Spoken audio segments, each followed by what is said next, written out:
Good morning. Happy Tuesday, everybody. I hope for everybody along the East Coast you fared well through the hurricane/tropical storm that went through over the last couple of days. We're going to be talking. Our topic today from today.refrainmedia.com is water into wine, and we're going to be reading John chapter 2, verses 1 through 12 from the English Standard Version of the Bible. Here we go. On the third day, there was a wedding at Cana in Galilee, and the mother of Jesus was there. Jesus also was invited to the wedding with his disciples.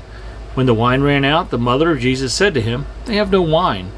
And Jesus said to her, "Woman, what does this have to do with me? My hour has not yet come." His mother said to the servants, "Do whatever he tells you." Now there were 6 stone water jars for the Jewish rites of purification, each holding 20 or 30 gallons. And Jesus said to the servants, "Fill the jars with water." And they filled them up to the brim. And then he said to them, "Now draw some out and take it to the master of the feast." So they took it. When the master of the feast tasted the water now had become wine, and did not know where it came from, though the servants who had drawn the water did know.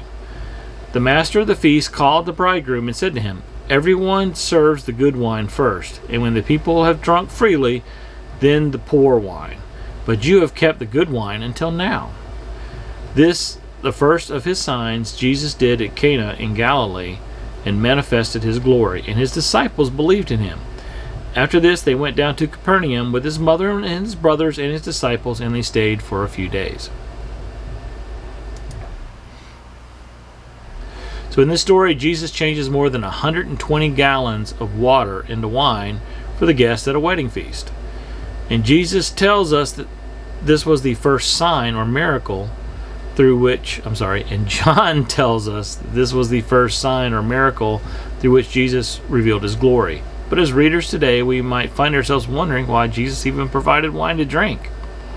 After all, the Bible includes many warnings against drunkenness, and today we know very well the dangers of consuming too much alcohol.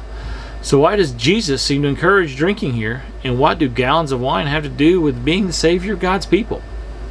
Well, these answers come from the Old Testament picture of wine as the symbol of God's blessing. You can look at Isaiah 25:6, Amos 9:13 through 15, and Proverbs 3, verses 9 through 10.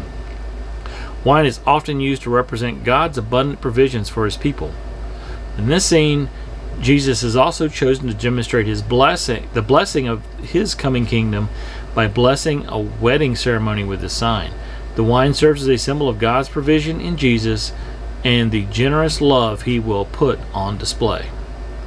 Signs like this were meant to build up his followers' faith and help them to trust in Jesus.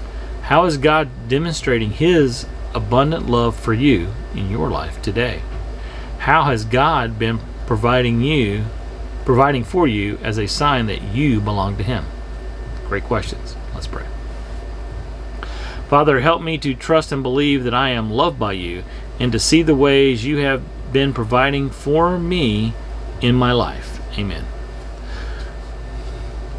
Yeah, the whole turning water into wine thing has been a big source of, contention for a lot of people because of what we just read here.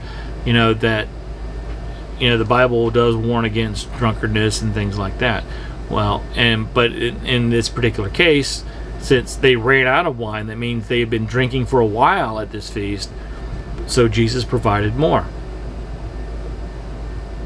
And you can read numerous publications, articles, expository things, trying to explain the reasons why. And we're not going to talk about that today. We're going to talk about what the last part of this devotion was, where wine is used as a symbol of God's blessing. And if you think about it like that, then in this wedding feast, pouring out, again, it came pouring out. His abundant love, blessings came pouring out of those jars of clay. Are you letting God's abundant blessing pour out on you today? Or are you holding it off?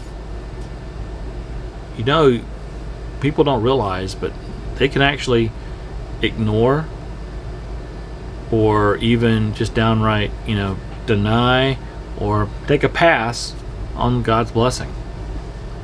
It's not forced on you. A lot of people push it away without even realizing it.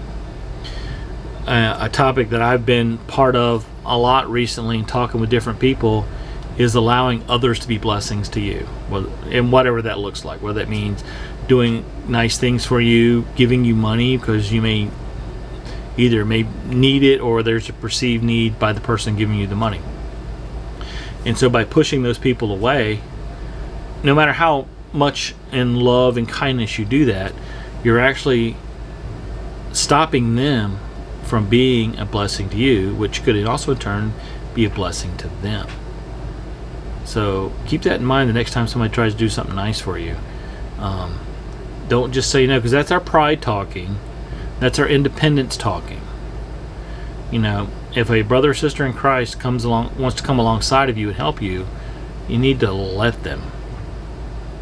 God's bringing them there for a reason. Let that reason work itself out. Don't just push them off because you're too proud. And at the end of the day, most of us are. We don't want to be perceived as weak or needy or anything like that. But, there's a lot of weak and needy people in the Bible. And they all did pretty well. God used them a lot for great things. So, allow God to use you for great things. Think about that. Share the blessing that Jesus has given you with as many people as you can today. And we'll talk to you tomorrow. Love you. Bye.